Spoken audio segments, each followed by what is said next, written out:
పెట్టినప్పుడల్లా దరఖాస్తుకు 5 రూపాయలు, జిరాక్స్లకు 10 రూపాయలు, అదేవిధంగా సిద్దిపేటకు పోయి ఇవన్నీ తెచ్చుకోవడానికి జిరాక్స్లు తెచ్చుకోవడానికి పెట్రోల్కి 20 రూపాయలు, మొత్తంగా దరఖాస్తు పెట్టినప్పుడల్లా 30-40 రూపాయలు ఖర్చు అవుతా ఉంది. మేము చాలా సార్లు పోయినసారి ప్రజాపాలనలో దరఖాస్తు ఇచ్చాం, గతంలో మీ సేవలో ఆన్లైన్లో అప్లై చేశాం, మళ్ళీ ఇప్పుడు దరఖాస్తులు ఇవ్వమని దరఖాస్తుల పేరు మీద కార్యవాపన చేస్తున్నారని చెప్పి ప్రజలు తీవ్రమైన ఆగ్రహాన్ని వ్యక్తం చేస్తా ఉన్నారు.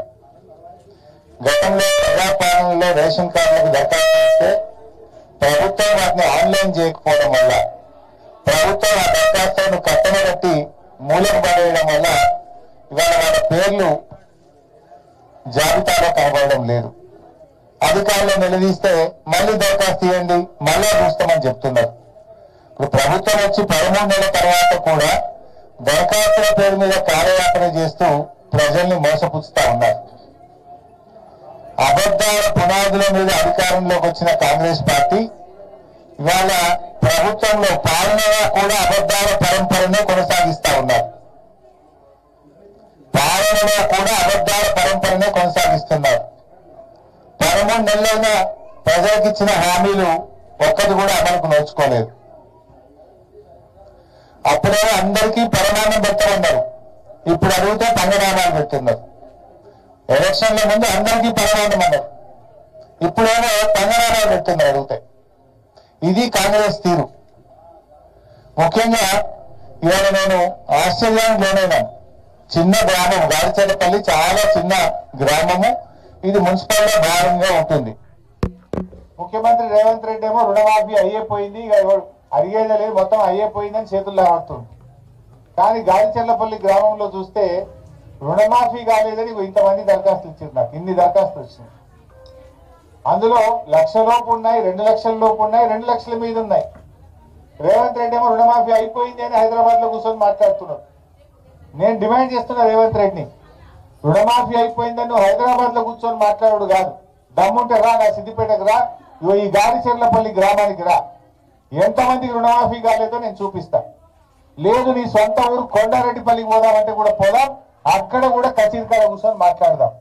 నీ సొంత ఊరికి పోదామా, మా గాడిచెర్లపల్లికి వస్తావా చెప్పు. ఇవాళ ఇక్కడ రైతులు చూస్తే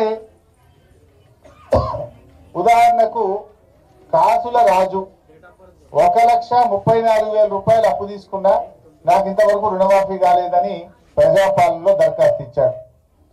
అదేవిధంగా కుసుంబ నగేష్, నేను 1,00,000 రూపాయలు అప్పు తీసుకున్నా, నాకు కాలేదంటున్నాడు. కుసుంబ రాజు 1,00,000 రూపాయలు, బాదన్న గారి పూజ 1,00,000 రూపాయలు, నరసింగరావు 47,000 రూపాయలు, ఏల్పుల రాములు 42,000 రూపాయలు. ఈ రకంగా వీళ్ళందరూ కూడా 1,00,000 లోపే ఉన్నారు. వీళ్ళకు కూడా ఈ రోజు రుణమాఫీ కాలేదని చెప్పి దరఖాస్తులు ఇస్తున్నారు. ఎం రాధా 1,30,000 తీసుకున్నా నాకు రుణమాఫీ కాలేదంటున్నారు.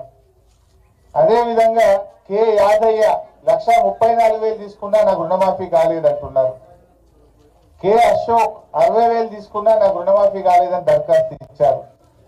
కె నగేష్ 89,000 నేను లోన్ తీసుకున్నా, నాకు రుణమాఫీ కాలేదని దరఖాస్తు ఇచ్చారు. ఇంకా ఆశ్చర్యం ఏంటంటే ఉడత బాలయ్య, ఈయనకు 1,60,000 అప్పు ఉన్నది. నీ అప్పు మాఫీ కావాలంటే మిత్తి కట్టన్నారట. నువ్వు మొత్తం రుణమాఫీ చేస్తా అన్నావు కానీ మిత్తి ఎందుకు కట్టిస్తున్నావు? మొత్తం వడ్డీతో సహా 2 లక్షల రుణమాఫీ చేస్తా అని ఆ రోజు ఎలక్షన్ల ముందు ఊరిచ్చినావు. ఎవరైనా రుణమాఫీ అయితే మళ్ళా తెచ్చుకోండి, నేను రాగానే మళ్ళా మాఫీ చేస్తా అని చెప్పి ఆ రోజు ఊరిచ్చినావు. మరి ఉడత బాలయ్యకు 1,60,000 అప్పు ఉంటే మీద మిత్తి 13,000 ఎందుకు కట్టమన్నావు? పాపం ఆయన నమ్మి 13,000 మిత్తి కట్టిండు, ఇవాళకి ఆ 1,60,000 ఇంకా రుణమాఫీ కాలేదు. అదేవిధంగా ఇదే ఊర్లో మరిజ సుధాకర్ 1,90,000 అప్పు తీసుకున్నాడు. ఆయనకేం చెప్పి 25,000 మిత్తి కడితే నీకు 1,90,000 మాఫీ అవుతుంది అన్నారు. ఎందుకు కట్టాలి?